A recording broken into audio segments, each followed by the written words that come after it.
point of time, we would like to acknowledge the presence of our participants from the respective schools all over Manolo Cortez, starting off with Our Lady of Lourdes Elementary School. May we request stand up. May we request Our Lady of Lourdes Elementary School. Kaway Kaway. With your administrator, Ma'am Marina Socorro P. Ventura, ex-school principal, Maria Alfred Villa Costa. once again, may we request our school to please rise to be acknowledged. Thank you so much. Up is Phillips Baptist Academy Incorporated, headed by April Nadine Icano. Yes, High School, headed by Officer in Charge, Mr. Ivan Paul Ardoy. I would like to put the energy now for this. And if we request the booth coordinators to act. And also, before we forget, we are live today. Please direct your attention on our screens at the sides. We are live at our official Facebook page, PFP10 R-10. So please don't forget to like and share.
Okay, so sa many po comment, at excited ba ka? What are your feelings for today's event?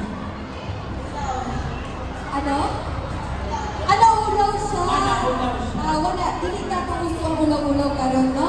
If you have questions, if you want to engage, no? Just talk to your mom and sirs here. They're ready to assist you. Okay? Alright. What's your name? Kendrick, from Our Lady of Wars. Our Lady of Wars. Ayan, so enjoy your activity. Enjoy that, no? Again, what I'm going to answer about the university medical section is composed of registered nurses and other allied medical group. Of course, headed up to EMS2, to Dr. Nara Marie. You can Okay, let's go to the next booth, sir. Thank you so much, CPR booth.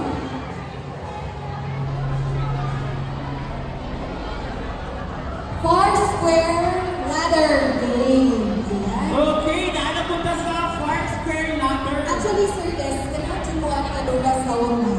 Okay, this is actually an adaptation sa Snake and Ladder. Yes. But here,